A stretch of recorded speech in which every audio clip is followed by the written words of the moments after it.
మహాగణపతిం మనసా స్మరామి మహాగణపతిం మనసా స్మరామి. TR creations family అందరికీ నా హృదయపూర్వక ధన్యవాదాలు. అలాగే మే మాసానికి సంబంధించి మాస ఫలితాలు ద్వాదశ రాసుల వారికి ఏ విధంగా ఉండబోతున్నాయి ఏంటి అనేది చూసే ముందు మేజర్ ఈవెంట్స్ మేలో మనకు చూస్తే కనుక 15 మహాశివరాత్రి ఉంది. సో అలాగే 25 రోహిణీ కార్తె, తెలుసుగా రోహిణీ కార్తెకి ఎండలు ఎలా ఉంటాయి అనేది. సో 25 నుంచి రోహిణీ కార్తె స్టార్ట్ అవుతుంది మనకి మే 25 నుంచి. సో అలాగే ఈ నెల మనం చూసినట్టయితే కనుక మే మాసం 4 మాస గ్రహాలు కూడా స్థాన మార్పులు జరుగుతూ ఉన్నాయి. మే 11 వరకు కుజుడు ఆయన మీన రాశిలో శనితో యుతి చెంది ఉన్నారు. మే 11 నుంచి ఆయన స్వక్షేత్రమైన మేషరాశిలోకి వస్తున్నారు. రవి కూడా మే 15 వరకు ఉచ్చులో ఉంటారు. ఆ తర్వాత రవి కూడా వృషభ రాశిలోకి సంచారం చేస్తూ ఉన్నారు. మే 15 వరకు మిథున రాశిలో ఇక్కడ వృషభ రాశిలో స్వక్షేత్రంలో ఉన్న శుక్రుడు మే 15 నుంచి మళ్ళీ మిథున రాశికి మారుతూ ఉన్నారు. అలాగే మే 15న వృషభంలో బుధుడి యొక్క సంచారం కూడా మారుతూ ఉంది. ఆయన అంతకు ముందు వరకు కూడా మేష రాశిలో ఉంటూ ఉన్నారు. మే 15 నుంచి బుధుడు కూడా వృషభ రాశిలోకి మారుతూ ఉన్నారు. కుజ, రవి, శుక్ర, బుధులు మాసగ్రహాలు 4 కూడా, అంటే మే మాసంలో 3-4 వారాలు చాలా చేంజెస్ని తీసుకురాబోతున్నాయి అన్ని రాశుల వాళ్ళకి అనేది మాత్రం మనకు అర్థమవుతూ ఉంది మాసగ్రహాల మార్పు వల్ల. సో అలాగే శని మీన రాశిలో ఆయన గోచారంలో ఉంటూ ఉన్నారు. రాహు కూడా కుంభరాశిలో లాంగ్ రన్గా గోచారంలో ఉంటూ ఉన్నారు. కేతువు కూడా లాంగ్ రన్గా సింహరాశిలో ఆయన గోచారంలో ఉన్నారు. గురు భగవానుడు కూడా మిథున రాశిలో గోచారంలో ఉన్నారు. 4 మేజర్ ప్లానెట్స్ శని, రాహు, గురు, కేతువుల యొక్క పొజిషన్ ఈ విధంగా. మాసగ్రహాలు అయితే ఇక్కడ మే 15 నుంచి కూడా అన్ని గ్రహాలు కూడా మారుతూ ఉన్నాయి. సో ఈ విధమైన ప్రభావం ఈ గ్రహాల గోచారం ఈ మే మాసంలో ద్వాదశ రాశుల వారి మీద అటు ఆరోగ్యపరంగా కానీ, ఆర్థిక పరంగా కానీ, ఉద్యోగ పరంగా కానీ, సంతాన పరంగా కానీ, ఇన్వెస్ట్మెంట్స్ పరంగా కానీ, ఎడ్యుకేషన్ పరంగా కానీ ఎటువంటి ప్రభావాన్ని చూపించబోతుంది అనేది మనం చూద్దాం. మకర రాశి వాళ్ళకి సంబంధించి మే మాసం ఫలితాలు చూద్దాం.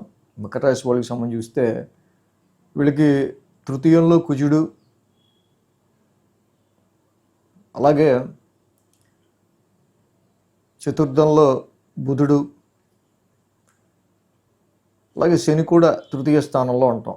మొత్తంగా 3 గ్రహాల యొక్క అనుకూలత ఈ రాశి వాళ్ళకి కనిపిస్తూ ఉంది.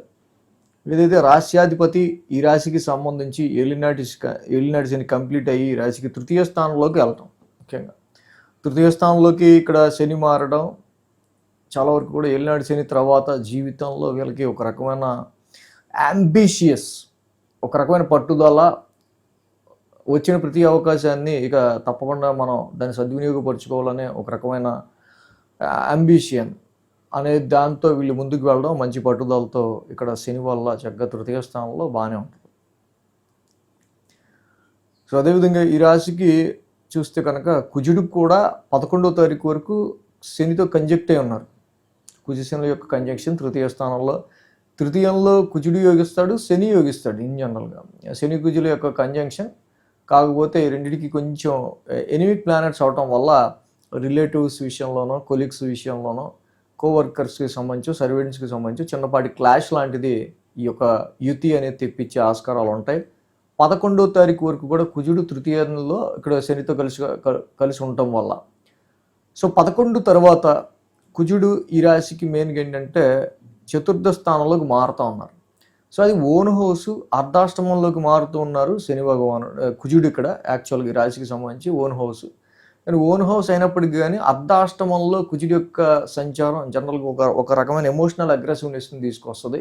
చిన్నపాటి అసహనాన్ని, ఆ అసహనం ద్వారా వచ్చే ఇంపేషెన్సీని దానివల్ల అనవసరంగా ఆ చతుర్థంలో ఉన్న కుజుడు 4, 5, 6, 7 ఆ ఇంపేషెన్సీ మీ దగ్గర వాళ్ళ మీద, క్లోజ్ రిలేటివ్స్ మీద, మీ దగ్గర వాళ్ళ మీద, ఆఫీస్లో అయితే కొలీగ్స్ మీద ఎక్కువ చూపించే ఆస్కారాలు ఉంటాయి.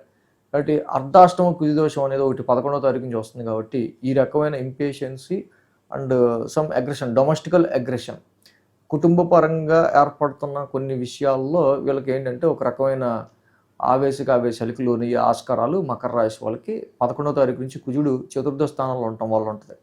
సో ఇంట్లో ఇంపాక్ట్ అనేది మనం జాబ్ లేకపోతే ఉద్యోగంలోనో ప్రొఫెషన్లో ఉండే వ్యక్తుల మీద చూపించకుండా ఇంటి వరకు పరిమితం చేస్తే మంచిది.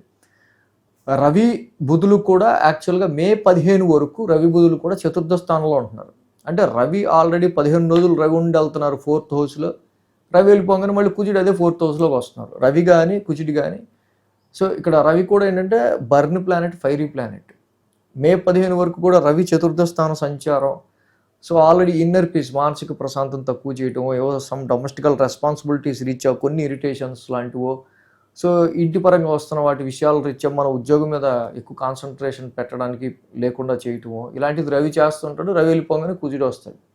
సో కాబట్టి ఇక్కడ ఏదైనా సరే మీ ఇన్నర్ పీస్కి సంబంధించి డొమెస్టికల్ ఎన్విరాన్మెంట్, గృహ పరిస్థితులకు సంబంధించిన విషయాల్లో ఇక్కడ రవి, ఆ తర్వాత కుజుడు మే 15, మళ్ళీ మే 15 తర్వాత రవి కుజుల యొక్క సంచారం, ఫైరీ ప్లానెట్స్ యొక్క సంచారం జరుగుతుంది కాబట్టి మీ ఇంటి ఎన్విరాన్మెంట్ని, గృహ పరిస్థితుల్ని కూల్గా చేసుకోవడానికి ట్రై చేయాలి. అలాగే తర్వాత మే 15 నుంచి రవి బుధులు ఇద్దరు కూడా పంచమ స్థానంలోకి వెళ్తూ ఉన్నారు ఈ రాశి వాళ్ళకి. మరి పంచమ స్థానంలో రవి యొక్క సంచారం అంత అనుకూలించేది కాదు ఇన్ జనరల్గానే. సో కాబట్టి వర్క్ అవుట్పుట్కి సంబంధించి మే 15 నుంచి ఇక మాసాంతం మే ఎండ్ వరకు కూడా, సో కాబట్టి ఇక్కడ కొంచెం వర్క్ అవుట్పుట్ మీరు ఇచ్చిన, అంటే మీరు ఏదైనా ప్రామిస్ చేసిన దానికి మీరు ఇచ్చే వర్క్ అవుట్పుట్కి చాలా తేడా ఉండొచ్చు. కాబట్టి ఆ విషయంలో కొంచెం జాగ్రత్తగా ఉంటే మంచిది. అయితే మే 15 వరకు బుధుడు కూడా రవితో కలిసి ఉంటారు. బుధుడు కొంత అనుకూలిస్తారు 4th హౌస్లో. కాబట్టి ఇలాంటి సిచ్యువేషన్స్ని కొంచెం హ్యాండిల్ చేయడానికి, న్యూట్రలైజ్డ్ రిజల్ట్స్ ఇవ్వడానికి బుధుడు అక్కడ పనికి వస్తారు. ఇక మే 15 వరకు శుక్రుడు పంచమంలో ఉంటాడు. శుక్రుడు పంచమంలో ఉండటం వల్ల ఈ రాశికి మంచి యోగకారకుడు అవటం వల్ల ఇన్ జనరల్గా సంతానానికి సంబంధించి ఏంటి, ఎంటర్టైన్మెంట్కి సంబంధించి ఏంటి, మీ లవ్ అండ్ అఫెక్షన్కి సంబంధించి, మిమ్మల్ని అభిమానించే వాళ్ళకి సంబంధించిన విషయాల్లో ఏంటి, ఇన్వెస్ట్మెంట్స్ విషయాల్లో ఏంటి, మే 15 వరకు శుక్రుడి యొక్క ప్రొటెక్షన్ ఉంటుంది. కానీ మే 15 తర్వాత శుక్రుడు షష్టమంలోకి వెళ్ళిపోవటం, మే 15 నుంచి రవి బుధులు ఇద్దరు పంచమంలోకి రావటం వల్ల ఇన్వెస్ట్మెంట్స్కి సంబంధించి కావచ్చు, సంతానపరమైన విషయాల్లో కావచ్చు, వర్క్ అండ్ ప్రొఫెషన్లో మీరు పెట్టుకున్న ఎక్స్పెక్టేషన్స్, మీ క్రియేటివిటీకి సంబంధించిన విషయాల్లో కావచ్చు, కొంచెం మనకి ఇక్కడ మళ్ళీ అవుట్పుట్ తగ్గుతుంది. సో ఇక్కడ గురుడు, శుక్రుడు ఇద్దరు షష్టమ స్థానంలో ఉంటున్నారు. జూపిటర్ ఇస్ ఎక్స్పాన్షన్ ప్లానెట్ యాక్చువల్గా. ఒక ఎక్స్పాన్షన్ ప్లానెట్తో శుక్రుడు కూడా 6th హౌస్లోకి రావటం మెయిన్గా. కాబట్టి ఇక్కడ సంతాన పరంగా ఏదైనా అబ్స్టెకల్స్ వస్తున్నాయా, ప్రొఫెషన్ పరంగా ఏమైనా అబ్స్టెకల్స్ ఏర్పడుతున్నాయా, ఫీమేల్ పర్సనాలిటీస్తో ఏమైనా ఆర్గ్యుమెంట్స్ జరుగుతున్నాయా, సో ఇలాంటివన్నీ మే 15 తర్వాత just you have to observe అనమాట. అబ్జర్వ్ చేసుకోవడం అనేది చాలా మంచిది. బట్ ఇక్కడ ఆర్థికపరమైన విషయాల్లో మనం చూస్తే మే 15 నుంచి కొంచెం మనకి ఇక్కడ దీనికి సంబంధించి వెల్త్ రిసోర్స్కి సంబంధించిన విషయాల్లో కొంచెం మనకు లో లెవెల్ సిగ్నల్స్ కనిపిస్తున్నాయి. ఎందుకంటే పంచమ స్థానం అంతగా యాక్టివేషన్గా లేదు. షష్టమ స్థానంలో కూడా గురు శుక్రులు కలిసి ఉన్నారు. శుక్రుడు కూడా షష్టమంలోకి వెళ్ళారు. సో కంపారిటివ్ మొత్తం ఓవరాల్ 4 వీక్స్లో మొదటి 2 వీక్స్ కొంచెం ఈ మే మంత్లో కొంత మనకి ఫైనాన్షియల్గా ఉన్నదానిలో మీకున్న పరిస్థితులు కొంచెం బెటర్గా ఉంటుంది. తర్వాత 2 వీక్స్ కొంచెం ఇన్వెస్ట్మెంట్స్ విషయంలో అయినా ఏ విషయంలో కొంచెం కాన్సన్ట్రేట్ చేయాల్సి వస్తే మంచిది.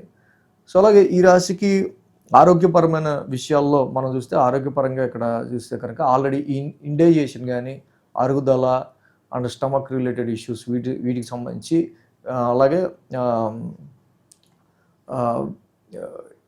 వీపు భాగం, వెన్నెముక భాగం వాటి విషయాల్లో ఏమన్నా చిన్నపాటి నొప్పులు, వీటికి సంబంధించి ఏమన్నా హెల్త్ ఇష్యూస్ ఉండే ఆస్కారాలు చిన్నవి మనకు కనిపిస్తూ ఉన్నాయి.